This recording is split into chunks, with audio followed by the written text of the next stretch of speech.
It's okay to want an abortion. Did you know 1 in 4 people who can get pregnant will have one? So it's actually more common than most people think. At CareFM, you can choose what type of abortion care works best for you. We have in-person locations with private entrances in Atlanta, Chicago, and the Washington, D.C. areas. And we also offer medically supported abortion pills by mail in 20 states. For some people, it's more comforting to come into a private office where they can sit with one of our medical providers and either leave no longer pregnant or with abortion pills in hand.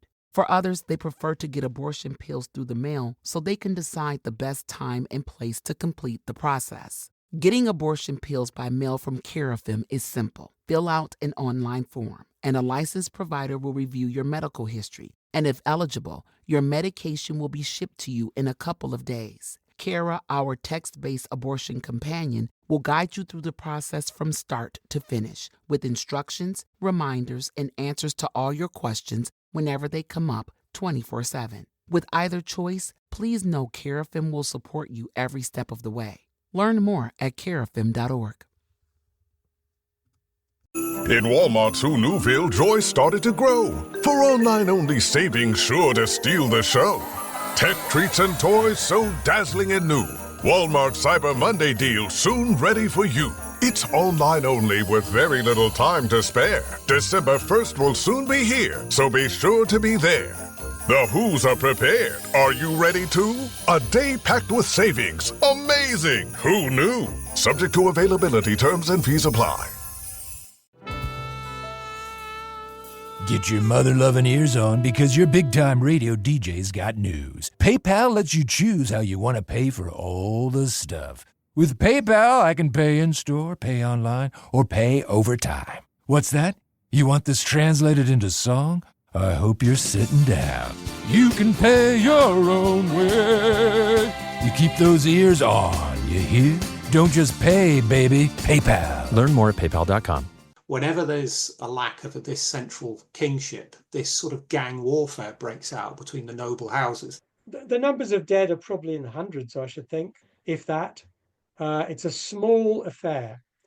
And after it, Henry VI is still King of England. There is no war. There's a battle, but there's no war. And at the end of the Battle of St. Albans, York is in control. Absolutely nothing glorious about any of this. It's just grubby political assassinations.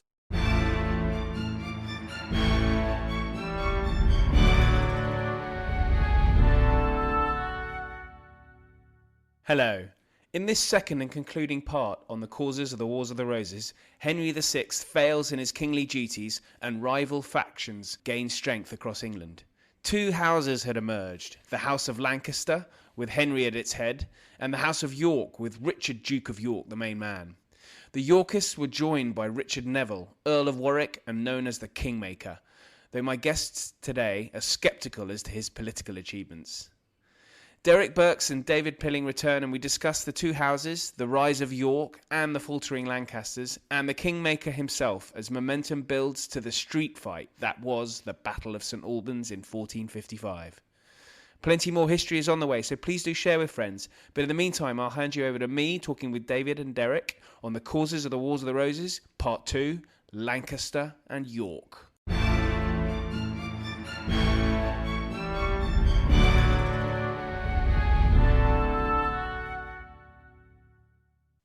Okay, so can we talk about the two factions here, because it's called the Wars of the Roses. So this is before hostilities break out. But Derek, I detect a certain amount of sympathy for Henry VI there. So do you mind if I give you the House of Lancaster to just give a brief description of, and then that David, you get the House of York, if that's all right. So could you just explain a little bit about why we got the names? And which kind of part of the family tree are we looking at? Because they are related, aren't they?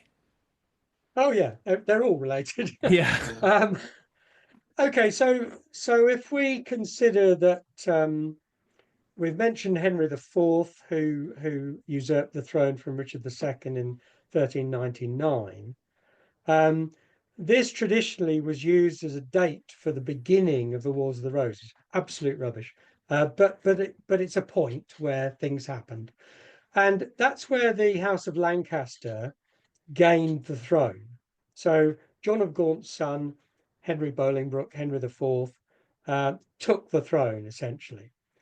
Now, when he didn't have do it without a lot of trouble. Actually, he had a few hiccups with it, but let's move on a bit. Everything was fairly okay during Henry V's reign. Partly, I suspect, as David alluded to earlier, that he kind of concentrated the public or the Lord's mind on France rather than England. But there was no challenge to Henry VI when he was born, when he became king, and indeed not for a very long time. It isn't the main line of the House of Lancaster that is the issue in the 1450s. It's the other Lancastrian line of descent through the Beaufort family. This was John of Gaunt's other line of descendants. So Henry Bolingbroke is one whole line of descent from his wife, Blanche of Lancaster, and the other line of descent, the Beaufort line, is via his later wife, earlier mistress, Catherine Swynford. So basically, you've got two Lancastrian lines of descent. Henry VI represents the House of Lancaster, if you like. He is the sitting tenant from 1422 to getting on for 1470, off and on. But it's the other line of descent, the Beaufort line, which actually forms the basis of one of the noble factions in the 1450s. And that's in the person of their descendant at that point, Edmund Beaufort, Duke of Somerset. He becomes a key player in this whole political mess, really. He's favoured by Henry, partly because the Beauforts have been very loyal to the main Lancastrian line. They've always been there to be counted on. And so before Henry VI has a child, when there is no heir of his body for the throne, everyone knows that if he dies without an heir, there must be somebody else who is going to succeed. And Edmund Beaufort is a possibility because he has Lancastrian blood in his veins, if you like. And from Henry's point of view, it's not a bad option because the Beauforts have been loyal. And that's all I need to say probably at this point about Edmund Beaufort. But he's up there, he's in a prominent place in the 1440s and 1450s to take over should he need to. Okay, so that's the House of Lancaster. Very well explained there. Thank you, David. So the House of York. Now these have got all sorts of interesting characters, and they, I think, spoiler alert: House of York wins. Does it? Well, do they? Right. Okay. All right. Depends. Okay. It's funny. My father was from Wigan, and he used to have arguments with people from Yorkshire, and then I'd step in and be the pedantic one and say, actually, it wasn't a war between Yorkshire and Lancashire, so shucks. Spoil everybody's fun. But yeah. Okay. Well, I'm glad you're there to correct me. But so, House of York. What's the House of York? So the main man, Henry's main rival is Richard of York, who now Derek might have to correct me on the details here. He was orphaned by the age of 4. Yeah. His mother died young, and then his father was executed. Is that Cambridge? Yes, executed Richard Earl of Cambridge. Yeah, for a plot against Henry IV. And then he's apparently brought up. He's the last man, really, if you look at his background, who might one day sort of lead a major revolt against the king and the House of Lancaster, because he's actually brought up in quite a sort of Lancastrian environment. He's married off to Cecily Neville, and prior to the Wars of the Roses, the Nevilles are this sort of powerful northern family who've got connections to the royal family. And then he's given a lot of, when he sort of reaches adulthood, he's given a lot of responsibility in France, particularly Normandy, where he's heavily involved in sort of leading the war effort throughout the 1440s. And then in terms of his sort of power base, his brother-in-law is Richard Neville, the Earl of Salisbury, who's the father of the man we call Warwick the Kingmaker. Yes, we're going to get So, to him. I'm very yeah. interested in him. And York and his sort of chief supporters, they are increasingly opposed to the man Henry is relying on throughout this old sort of calamitous period of losing France from sort of 1440-ish onward. It's not until about 1460 that York makes his sort of shocking claim to the throne. Yeah. So what is his claim? Because that's you, the way you've explained it very well. But he doesn't seem to have. I'm not hearing many royal connections here. Right, Derek, what is his precise blood claim to the throne? Okay, so Tenuous. Richard is descended from two branches of Edward III's children, from Lionel, Right, who is, I think, his second son, and from Edmund, Duke of York, where he gets his name, his title from, who is the fourth son of Edward III. Now, I'm always at pains to try and avoid talking about this because people's eyes tend to glaze over at this point. But suffice to say, he has a claim to the throne. You know, to be honest, Edward III had a hell of a lot of children, and a lot of people had a claim to the throne. So, you know, if you're going to list them all, you're going to be there all day. But yeah, so York, the thing about York, as David said, he plays a prominent part in France in the 1440s at his own personal cost.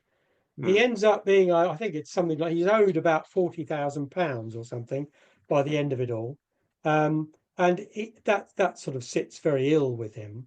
But he is the biggest landowner in England because he inherits all the Mortimer estates via what is the sort of Lionel line of descent, and he inherits all the lands of the Duke of York from that line of descent. So it's not just that he has a claim, it's that he is very, very wealthy and powerful. And the senior nobleman by the time, you know, after Suffolk dies in 1450. So he has this kind of belief that he should be in a position of extreme importance at court. He should be the right hand of the king. That's his whole mantra, really. So you can sort of see already, hopefully, that on the one hand, you've got Somerset, who Henry VI is kind of thinking might be an ideal sort of right-hand man, and York, who thinks he should be the king's right-hand man. Neither of them is seeking the throne, we should stress, at this point. Okay. And so David mentioned the Nevilles, and so we have Neville, Duke of Salisbury, and his son is Richard Neville, Earl of Warwick. Earl of Warwick. Yeah, they're both earls, Earl of Salisbury. Earl of Salisbury. Yeah, they're both earls, yeah. And his son is Earl of Warwick. Okay. Yeah. Leaving aside why he doesn't become Earl of Salisbury, do you know the answer to that? Why is the Earl of Warwick then not become the Earl of Salisbury, or was he both? Or well, his father's still alive. Oh, yeah. Right, okay. Yeah. How did so he... at that point, okay. when Richard Earl of Salisbury lives to a ripe old age until he gets his head chopped off, his son Richard Neville Earl of Warwick, is probably more powerful than his father through a lot, we won't go into detail, but through advantageous marriage, basically. One of the marriages of the century. He's quite Machiavellian, isn't he? Absolutely, yes. I think there's plenty of evidence of that. I mean, as in the main sort of political he pulls the strings, isn't he? He's the puppet man, really. I don't think so, no. He thinks he pulls the strings. The courts of Europe think he pulls the strings, but I don't think he does. He's certainly Machiavellian. He certainly plots, but I've yet to discover a king that he made who was around for more than about 5 minutes. So the term Kingmaker for me is another thing in the national psyche which should be eradicated if at all possible. That's how I read Warwick as well. I was reading up on him recently. You get the impression of a man who had a tremendous estimation of his own abilities, and then you look at what he actually does. He's like, Nah, you're not you're not Cardinal Richelieu, mate. It goes to show how things haven't really changed, have they? No, he's some But Dominic Cummings of the 15th century. But Yes, yeah. I'm very distressed that the board game and Warwick Castle's marketing department are going to be very upset about this. oh well. But why? Okay, so he's made himself into this sort of kingmaker, but he is up to about 1455. So between 1453 and the sort of comatose situation that Henry VI is in, and 1455, where you get the first battle, what happens? Can I start with Derek? We need to go to 1450, really. Right. 1450 is a pivotal year because there's a revolt, Jack Cade's revolt. There's a lot of unrest. The leading ministers of the crown are butchered, including the Duke of Suffolk. So there's kind of a clean sweep at that point, and they sort of reset. And York believes at that point, due to his service that we've said in France and all the rest of it, this is his moment to be the main man. Having said that, he's marginalised. He's totally marginalised. He gets sent to Ireland. He doesn't like that very much. He decides to come back. He raises troops. He goes to London. In other words, if we regard this as an act of treason, most medieval kings would have executed in 1450. If not 1450, when he does it again in 1452, they'd have executed him then. The point that's very important to get across is that York is very isolated. I don't think most of the nobility actually like him very much. He's not very popular. He's very powerful, but he's got all these resources and he's got this good opinion of himself, but hardly any other members of the nobility at all support him before 1453. And even then, it's qualified. Now, we mentioned the Nevilles. And if you don't mind, I'd like to digress slightly, because the Nevilles are not the natural allies of York in itself. It's not sort of in a vacuum. If you've got the two together, they wouldn't attract each other. The reason the Nevilles go for York as their ally is that they are locked in a feud with the Percys, another major northern family. And in 1453, 4, 5, that feud is really kicking off. There are major hostilities. People die. There's fighting. Because they all have private armies, don't they? They do. Yeah. And I mean, the Percy, the Earl of Northumberland, Henry Percy, can call upon thousands of men. And the Nevilles, similarly, can call upon thousands of men. Essentially, if you have a lot of land, you have a lot of men. That's what it boils down to. So you've got these heavyweights, and that dispute is threatening to spill over into the national politics.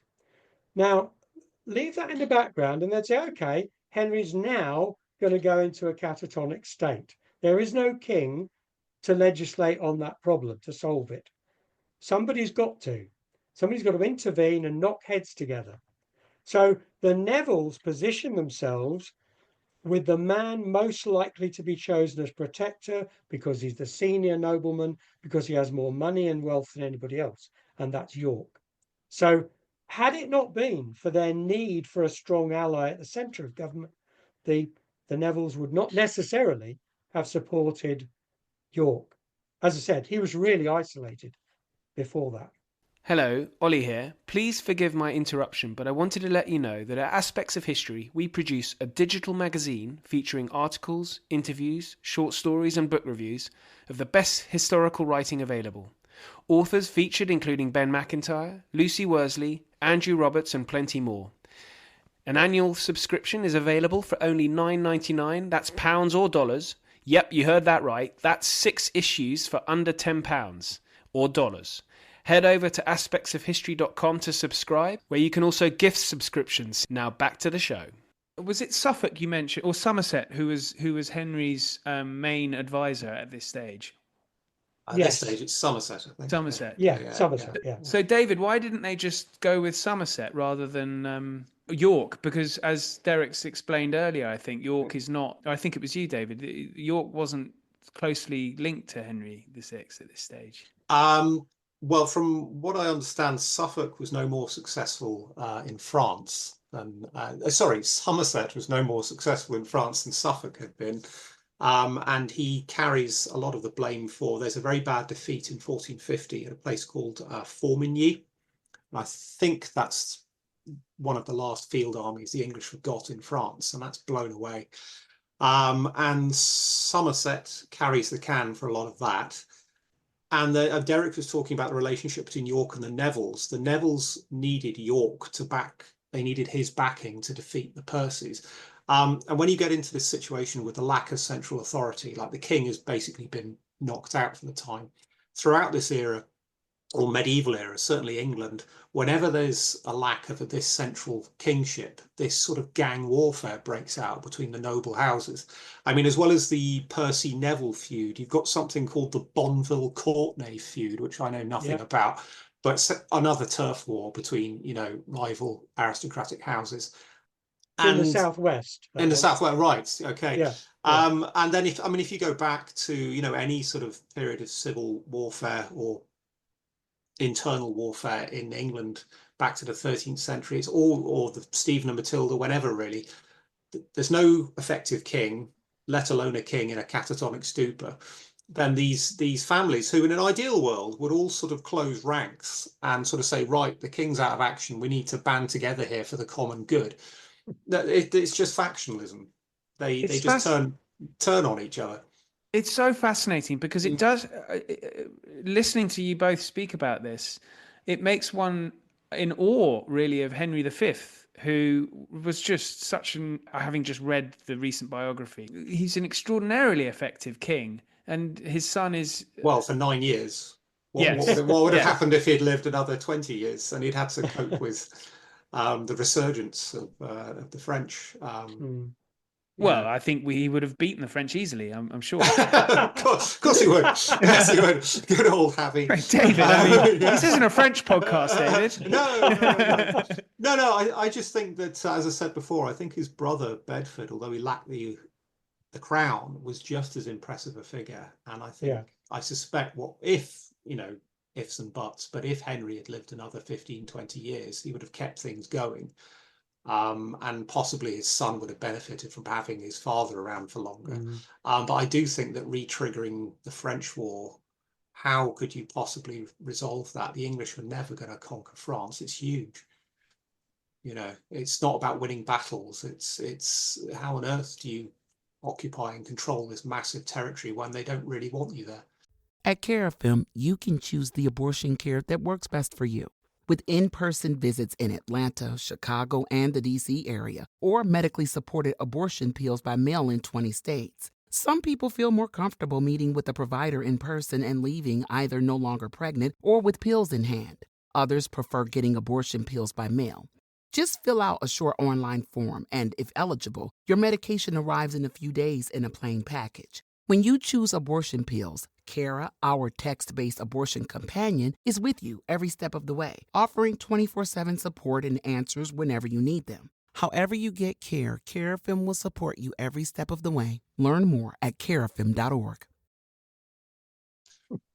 Yeah, that's ultimately sadly true, yes. So the first battle, 1455, is at St. Albans.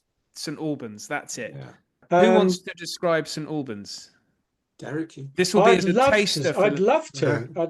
This will be for a taster for the listeners, you see. All right.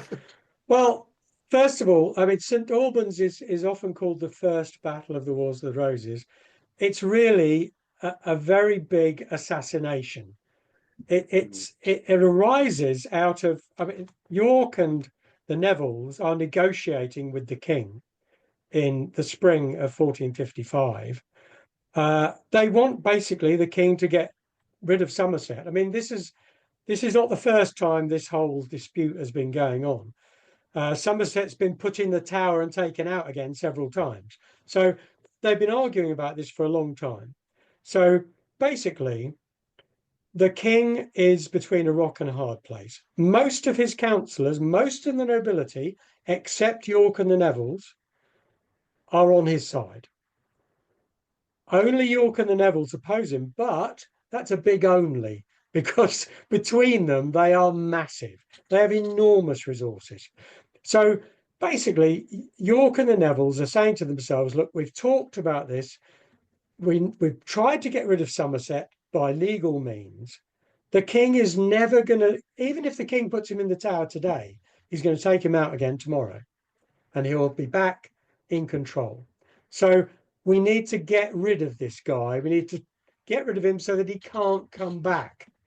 And so the Battle of St. Albans is fought in the streets of St. Albans, and it is a genuine attempt to kill Edmund, Duke of Somerset, and Henry Percy, Earl of Northumberland, and anybody else who gets in the way. And that anybody else who gets in the way almost includes King Henry himself, because he is actually wounded during the course of the hostilities. So is he fighting in the battle? No, he's just caught up in it, really, because and I should say that if you want an achievement of the Earl of Warwick, this is it. Warwick drives this event. He's the one who breaks through the royal lines into St. Albans, and as far as Warwick is concerned, Somerset has a target on his back, and the king almost gets, as I say, taken out in the same breath, because Somerset fights to the end. He fights and gets killed. The numbers of dead are probably in the hundreds, I should think, if that. It's a small affair. And after it, Henry VI is still King of England. There is no war. There's a battle, but there's no war. There's nobody trying to become king. Richard, Duke of York, doesn't want to be king at this point. He's just arguing over who is controlling the King's Council. And at the end of the Battle of St. Albans, York is in control. Doesn't last long. That's beautifully teed up, I think. But David, I just wanted to ask you, and you've written about this. I read your book a while ago now, actually, Henry III and the Montfortians. Oh, yeah. And the battles in the period that you write about, and I'll put a link in the show notes, it's very brutal. Is it the same at St. Albans? And has warfare changed that much either? What happens at St. Albans reminds me a bit of the Battle of Evesham in 1265, Yes. because what the royalists were trying to do there was target Simon de Montfort and kill him specifically, and his sort of friends. And what was considered shocking about it is that the laws of chivalry were suspended for the day. And the sort of the top end, the leadership were wiped out, where normally they'd be sort of caught and ransomed. And then this is what happens at St. Albans. I think by 1455, political violence had escalated in England. I mean, if you go all the way back to, say, Richard II's time, you've got people being murdered in Parliament. A lot of things happening that would have been unthinkable in the mid-13th century.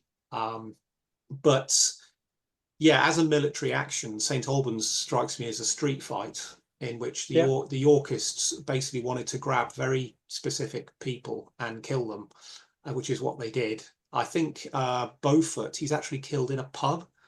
It's like, or he tries either to, in or outside the castle. He tries to fight his way out of it. Yeah. And it just makes me think of like The Sopranos. There's absolutely nothing glorious about any of this. It's just grubby political assassinations. Yeah. And then Henry, I think Henry, he gets, as Derek said, he gets hurt, but it's not deliberate. He gets shot with an arrow in the neck. Yeah. Nobody's trying to kill him. No. The Yorkists, they need him. They need him as a figurehead. Yes. So that's like an unfortunate accident.